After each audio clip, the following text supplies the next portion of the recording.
آسان درس قرآن نحمده ونصلي ونسلم على رسوله الكريم اما بعد فاعوذ بالله من الشيطان الرجيم بسم الله الرحمن الرحيم هل في ذلك قسم لذي حجر کیوں اس میں عقل مند کے لیے قسم ہوئی؟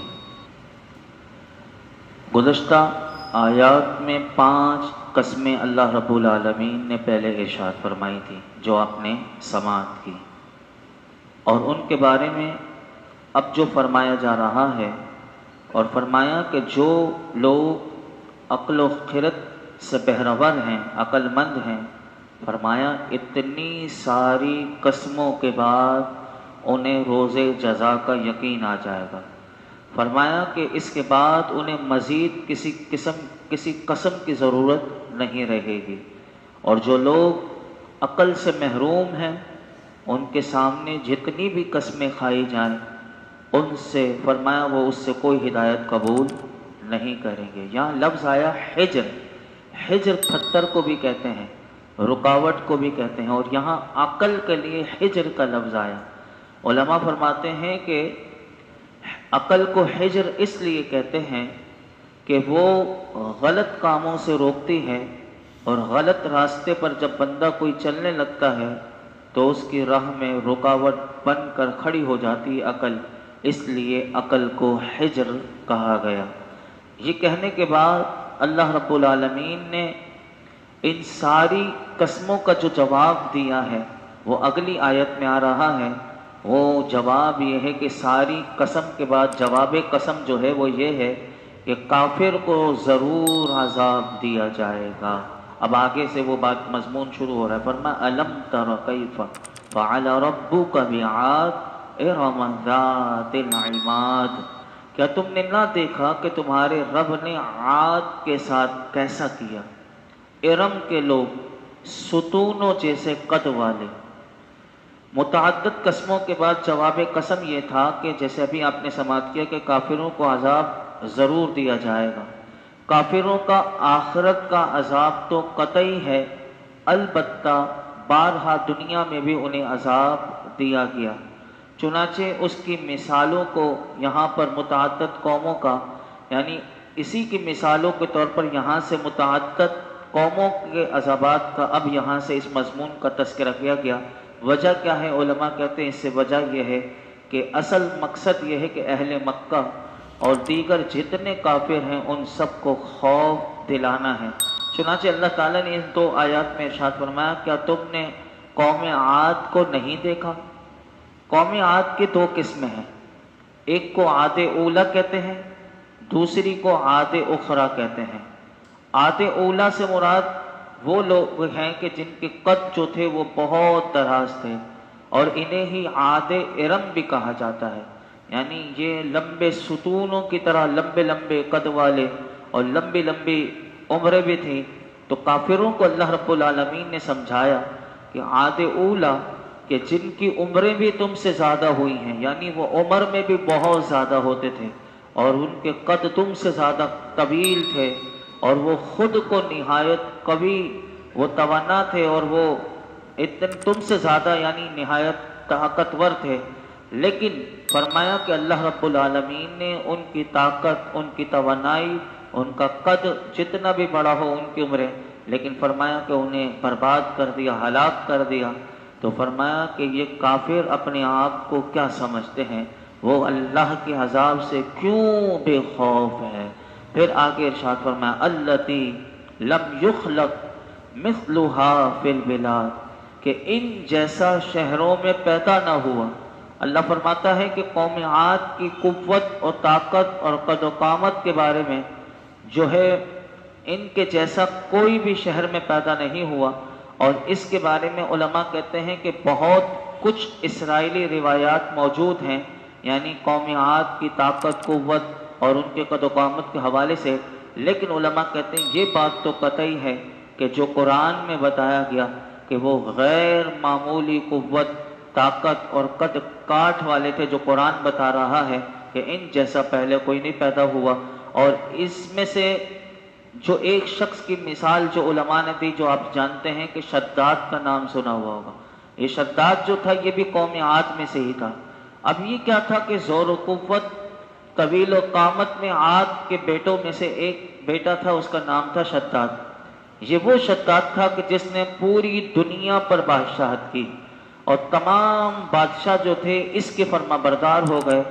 اب اس نے قرآن میں جنت کا تذکرہ سنا ہوا تھا کہ اللہ کی جنت بھی ایسی ہے، یعنی آخرت میں اللہ رب العالمین جو جنتیوں کو جو جنت دے گا، اس کا حسن، اس کا تذکرہ اس نے سب سنا ہوا تھا۔ تو اس نے سرکشی کے طور پر دنیا میں جنت بنانی چاہی رب کی، اور اس ارادے سے اس نے ایک عظیم شہر بنوایا کہ جس کے محل سونے اور چاندی کی اینٹوں سے تعمیر کیے گئے۔ اب آپ اندازہ لگائیں کہ اللہ نے اسے کتنا مال دیا تھا، یعنی ایک عظیم شہر جس نے پورا اس کے محل کو سونے اور چاندی سے کی اینٹوں سے اسے تعمیر کیا گیا، اور زبرجد اور یاقوت کے ستونوں، یعنی اس کے ستونوں میں یہ زبرجد اور یاقوت کو اس کے ستونوں میں نصب کیا گیا، اور فرمایا ایسے ہی فرش جو تھے وہ مکانوں اور رستوں میں بنائے گئے۔ سنگریزوں کی جگہ اس نے آبدار موتی بچھائے، اور ہر محل کے گرد جواہرات پر نہریں جاری کی۔ جیسے قرآن بتاتا ہے کہ جنتیوں کے لیے ہر مکان کے وہاں سے نہریں ہوں گی، تو اس طرح اس نے اپنے ہر مکان کے وہاں سے نہریں جاری کی۔ قسم قسم کے درخت حسن تزئین کے ساتھ اس نے لگائے۔ جب یہ شہر پورا مکمل ہوا تو شداد بادشاہ اپنی پوری سلطنت کے ساتھ جو اس کے ماننے والے تھے، اب یہ اس محل کی طرف روانہ ہوا۔ جب ایک منزل کا فاصلہ باقی رہ گیا تو آسمان سے ایک ہولناک آواز آئی کہ جس سے اللہ نے شداد کو اور اس کے ساتھ جتنے تھے سب کو ہلاک کر دیا۔ یعنی جس محل کو، جس جنت کو وہ دنیا میں بنایا، اسے دیکھنا بھی نصیب نہیں ہوا۔ یعنی وہ طاقت، وہ قوت، جو گھمنڈ جو اپنی طاقت کا تھا، جو اس کو زور تھا کہ میں دنیا میں جنت بناؤں گا اور اس میں اس طرح کی، لیکن اس کو دیکھنا بھی نصیب نہ ہوا۔ اور حضرت امیر معاویہ رضی اللہ تعالیٰ عنہ کے زمانے میں ایک صحابی رسول ہیں۔ اب دیکھیے کہ یہ ساری باتیں صرف قرآن میں پہلے سے ذکر کر دی گئی۔ آپ اندازہ لگائیں کہ حضور کے صحابی جو ہیں وہ اس جگہ پر پہنچیں گے، یہ توریت میں پہلے سے لکھا ہوا تھا۔ اب کس طرح اس کا جو ظہور ہوا وہ اس طرح ہوا کہ حضرت امیر معاویہ رضی اللہ تعالیٰ عنہ کا دور آیا، یعنی چاروں خلفائے راشدین کا دور جب ختم ہوا، آگے چل کے حضرت امیر معاویہ رضی اللہ تعالیٰ عنہ کا دور جب شروع ہوا، تو اس زمانے میں جو صحابی ہیں حضرت عبداللہ بن قلابہ رضی اللہ تعالیٰ عنہ، صحرائے عدن میں ان کا اونٹ جو تھے وہ گم ہو گئے، تو صحرائے عدن میں اپنے گمے ہوئے اونٹ کی تلاش کرتے ہوئے وہ اس شہر تک پہنچ گئے کہ جو شہر جو شداد نے بنوایا تھا۔ اب وہ جب اس شہر میں پہنچے تو اس کی زیب و زینت دیکھی، اور رہنے والا کوئی بھی نہیں، یعنی اتنا عظیم شہر ہے، یعنی اتنا زبردست بنایا ہوا ہے، لیکن اس میں رہنے والا کسی کو نہ پایا۔ تو وہاں سے تھوڑے سے جواہرات جو تھے آپ وہاں سے اٹھا کر لے چلے آئے۔ یہ خبر حضرت امیر معاویہ رضی اللہ تعالیٰ عنہ کو ہوئی تو انہوں نے حضرت عبداللہ بن قلابہ کو بلایا اور پورا حال دریافت کیا، تو انہوں نے وہ پورا قصہ سنایا۔ تو حضرت امیر معاویہ رضی اللہ تعالیٰ عنہ نے، جو توریت کے سب سے بڑے عالم تھے، جنہوں نے کلمہ پڑھ کے مسلمان ہو چکے تھے، حضرت کعب احبار رضی اللہ تعالیٰ عنہ کو بلا کر دریافت کیا کہ بتائیے کیا دنیا میں بھی کوئی ایسا شہر ہے کہ جیسے یہ بتا رہے ہیں، ایک جو ہمارے ساتھی ہیں وہ انہوں نے یہ بتایا۔ تو حضرت کعب احبار رضی اللہ تعالیٰ نے فرمایا، ہاں، جس کا ذکر قرآن پاک میں آیا ہے، یہ شہر شداد بن عاد نے بنایا تھا، اور وہ اللہ کے عذاب سے، وہ اس کے جو یعنی جس نے بنوایا تھا اس کے لوگ جو تھے وہ سارے کے سارے اللہ کے عذاب سے ہلاک ہو گئے، ان میں سے کوئی باقی نہ رہا۔ اور اس نے یہ کہا کہ ایک یہ بھی بات لکھی بھی ہے کہ آپ کے زمانے میں، یعنی کہنے لگا حضرت آپ کے زمانے امیر معاویہ سے مخاطب ہو کر کہنے لگا کہ ایک مسلمان سرخ رنگ والا، نیلی آنکھوں والا، چھوٹے قد کا، کہ جس کی ابرو پر ایک تل ہوگا، اپنے اونٹ کی تلاش میں اس شہر میں داخل ہوگا، جب اس نے یہ بات کہی تو آپ نے حضرت عبداللہ بن قلابہ کو بلایا، تو جب ان کو دیکھا کعب احبار نے تو فرمایا بخدا وہ شخص ہی ہے۔ یعنی یہ بات اتنی تک لکھی ہوئی تھی کہ نیلی آنکھوں والا، سرخ رنگ والا ایک مسلمان، چھوٹے قد والا، جس کے ابرو پر ایک تل ہوگا، اور وہ اپنے اونٹ کی تلاش میں وہ اس شہر میں داخل ہوگا، اور جیسے تقدیر میں تھا وہ وہاں پہنچے۔ اور اس طرح یہ قرآن کی بات بھی اللہ نے جو سچائی ہے وہ دنیا والوں کو دکھائی۔ تو یہ رب کا قرآن ہے کہ جس کی سچائی کا ظہور بھی اللہ رب العالمین آج بھی دکھاتا ہے۔ پھر فرمایا وَثَمُودَ الَّذِينَ جَابُوا الصَّخْرَ بِالْوَادِ وَفِرْعَوْنَ ذِي الْأَوْتَادِ، اور سمود کے ساتھ کہ جنہوں نے وادی میں پتھر کی چٹانیں کاٹی، اور فرعون کے ساتھ جو میخوں والا تھا۔ اللہ اکبر۔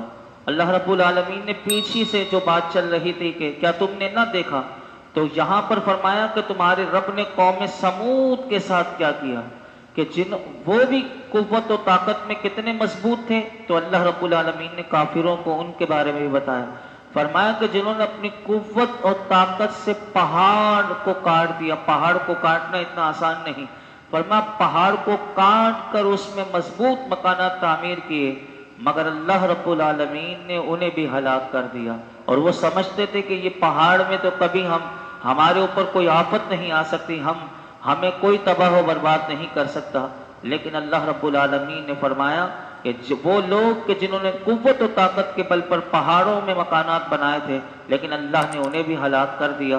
اور قوم سمود قوم عاد کے چچا زاد تھے، حجاز اور شام کے درمیان جو تھے وہ آباد تھے۔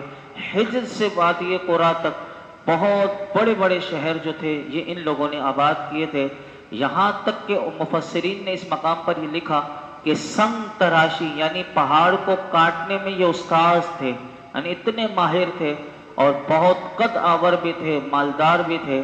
حضرت صالح علیہ السلام قوم عاد میں جو تھے وہ حضرت ہود علیہ السلام آئے تھے، قوم سمود میں اللہ رب العالمین نے حضرت صالح علیہ السلام جو ہے ان کو نبی بنا کر ان میں بھیجا، اور آپ ان میں تشریف لا کر آپ نے اللہ کا پیغام پہنچایا، لیکن اس قوم نے آپ کی مخالفت کی اور اللہ کے نبی کا معجزہ بھی دیکھا لیکن سب کچھ انکار کر دیا۔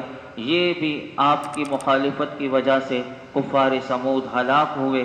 اور اس کے ساتھ ہی اللہ رب العالمین نے فرعون کا بھی ذکر کیا کہ فرمایا کیا تم نے نہ دیکھا کہ تمہارے رب نے فرعون کے ساتھ کیا کیا، کہ جو میخوں میں گاڑ کر سزائیں دینے والا تھا، فرعون نے جس کو بھی سزا دینی ہوتی تھی وہ سزا یہی دیتا تھا کہ اس کے ہاتھ پاؤں میں کیلیں گاڑ دیتا تھا، یا ہاتھ پاؤں میں میخیں گاڑ کر پھر سر قلم کر دیتا تھا یا چیر دیتا تھا، یعنی اتنی سخت سزائیں دیتا تھا۔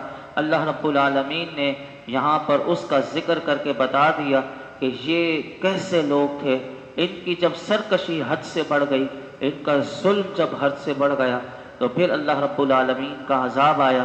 اور وہ کیسے آیا؟ اگلی آیات میں فرمایا الذین طغوا فی البلاد فاکثروا فیہا الفساد فصب علیہم ربک سوط عذاب ان ربک لبالمرصاد۔ فرمایا کہ جنہوں نے شہروں میں سرکشی کی پھر ان میں بہت فساد پھیلایا تو ان پر تمہارے رب نے عذاب کا کوڑا برسایا۔ یقیناً بے شک تمہارا رب یقیناً دیکھ رہا ہے۔ مختصر اللہ رب العالمین نے ان 4 آیات میں ذکر کیا کہ قوم عاد، قوم سمود، فرعون کے بارے میں بتایا کہ انہوں نے اپنے شہروں میں جب سرکشی کی اور معصیت اور گناہ میں گمراہی میں اپنی انتہا کو پہنچ گئے اور عبدیت کی حد سے گزر گئے، اور فرعون نے تو بندگی کی حد سے گزر کر خدائی کا دعویٰ کر دیا، تو انہوں نے کفر، قتل، ظلم کے ذریعے اللہ فرماتا ہے زمین میں فساد کیا، تو اس کا جو انجام ہوا وہ اللہ رب العالمین نے ذکر کر کے بتایا کہ اللہ نے اپنے عذاب کا سوطا کوڑا برسایا اور مختلف طرح کے عذابوں میں انہیں مبتلا کیا کہ جس نے انہیں ہلاک کر کے رکھ دیا۔ اور پھر یہ ساری بات کرنے کے بعد اللہ رب العالمین نے ارشاد فرمایا کہ وہ یہ سمجھتے تھے کہ کوئی انہیں دیکھنے والا نہیں، کسی کو اس کے حال کا وہ راز پتہ نہیں، اور ہم جو کرتے رہیں سب پوشیدہ ہے، لیکن اللہ نے فرمایا کہ ان کا ہر حال اللہ پر کھلا ہوا تھا۔ انہیں انہی کی حرکت کی وجہ سے اللہ کا عذاب دیا گیا، اور فرمایا لوگوں سنو، یوں ہی موجود اور آئندہ کے سارے لوگ بھی اللہ کی نگہبانی میں ہیں کہ ان کا کوئی عمل اللہ سے پوشیدہ نہیں، بلکہ ہر بندے کا ہر عمل، ہر حال، ہر حرکت جو ہے وہ اللہ کے سامنے ہے۔ تو بندہ ہر وقت یہ پیش نظر رکھے کہ میرا رب مجھے دیکھ رہا ہے، میرا ہر عمل، ہر حال، ہر حرکت میرے رب کے سامنے ہے۔ اب میں کیا، کس کو کیا، یعنی کسی کے لیے کیا عمل کروں، یعنی یہ آیت کریمہ بڑا جھنجھوڑ کر انسان کو رکھ دے کہ جب میرے اعمال کی نگہبانی ہو رہی ہے، میرا ہر عمل میرے رب کے سامنے ہے، تو میں اپنے آپ کو گناہوں سے، معصیت سے، گمراہی سے اپنے آپ کو بچا کر اللہ کا فرما بردار بندہ بنوں۔ اللہ ہمیں عمل کی توفیق عطا فرمائے۔ الحمدللہ رب العالمین، والصلاة والسلام علی سید الانبیاء والمرسلین وعلی آلہ واصحابہ اجمعین۔ یا اللہ پاک جو کچھ سنا سنایا اس میں کوئی غلطی کوتاہی ہو معاف فرما، اپنی بارگاہ میں قبول فرما۔ رب کریم ہمارے لیے سیکھنا سکھانا، سمجھنا سمجھانا آسان فرما۔ قرآن کا نور، اس کا فیضان عطا فرما یا رب العالمین۔ قرآن کی تعلیمات جو ہم سن رہے ہیں اس پر عمل کی توفیق عطا فرما یا رب العالمین۔ اپنے اور اپنے پیارے محبوب علیہ الصلوۃ والسلام کی پسند کا بندہ بنا دے۔ اے اللہ تیرے محبوب کا سچا غلام بنا، حضور کی کامل اتباع اور اطاعت کی توفیق عطا فرما یا اللہ۔ شب جمعہ ہے، اپنے پیارے محبوب کی محبت اور عشق نصیب فرما یا رب العالمین۔ تو ہم سے ہمیشہ کے لیے راضی ہو جا، ہمیں گناہوں سے بچنے والا بنا، ہماری، ہمارے ماں باپ کی، ساری امت مسلمہ کے بے حساب مغفرت فرما۔ یہ جتنے حاضرین موجود ہیں جس کی جو مراد ہو پوری فرما، ہمارے بیماروں کو شفا دے دے اللہ۔ پریشان حالوں کی پریشانیاں دور کر، بے روزگاروں کو اچھا روزگار عطا فرما، ہم سب کے رزق دسترخوان کو وسیع فرما۔ مرتے دم تک اپنے سوا کسی کا کسی لحاظ سے بھی میرے مولا محتاج نہ کرنا۔